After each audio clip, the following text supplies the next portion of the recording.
Drugs వ్యతిరేకంగా మన భవిష్యత్తు మన చేతుల్లోనే. ఈ రోజుల్లో డ్రగ్స్ అనే వ్యసనం మన సమాజాన్ని నాశనం చేస్తున్న పెద్ద ప్రమాదం. ఇది మన సమాజాన్ని నాశనం చేస్తున్న పెద్ద ప్రమాదం. భారతదేశంలో ప్రతి సంవత్సరం సుమారు ఇందులో 70% మంది సుమారు 18 నుండి 35 ఏళ్ల వయసు ఉన్న యువత ఉన్నారని కొన్ని గణాంకాలు చెబుతున్నాయి. యుఎన్ఓడిసి నివేదిక ప్రకారం ప్రతి సంవత్సరం వేలాది మంది యువకులు ప్రాణాలు కోల్పోతున్నారు. తెలంగాణలో కూడా డ్రగ్ దుర్వినియోగం కేసులు గత 5 సంవత్సరాలలో రెండింతలు పెరిగినట్లు నేషనల్ క్రైమ్ రికార్డ్ బ్యూరో చెబుతుంది. అసలు డ్రగ్స్ వాడటం వల్ల ఏం జరుగుతుందో మీరందరూ తెలుసుకోవాలి. డ్రగ్స్ వాడటం వల్ల మన శరీరం బలహీనం అవుతుంది. డ్రగ్స్ వల్ల మన మనసు స్థిరంగా ఉండదు. మన కుటుంబం, చదువు, భవిష్యత్తు అన్నీ చెడిపోతాయి. డ్రగ్స్ వల్ల మన మెదడుపై కూడా ప్రభావం చూపుతుంది.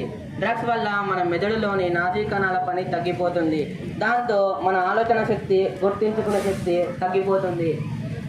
మన మనసు అస్థిరంగా మారి అందులోన భయం వంటి మొదలైన సమస్యలు వస్తాయి. డ్రగ్స్ వాడటం వల్ల అది మన గుండెపై కూడా ప్రభావం. ప్రత్యేకంగా అభినందిస్తున్నా. ఎందుకంటే ఈ రోజుల్లో డ్రగ్స్ పైన అవగాహన అనేది ప్రతి ఒక్కరు కూడా రావాలి. ఎందుకంటే ఇందాక పిల్లగాడు చెప్పినట్టు మన దేశంలో మన యొక్క తెలంగాణ రాష్ట్రంలోనే దాదాపు 2 లక్షల మంది పిల్లలు ఈ యొక్క గంజాయికి అలవాటు పడ్డారని మన ఒక నివేదిక ద్వారా తెలిసిందనమాట.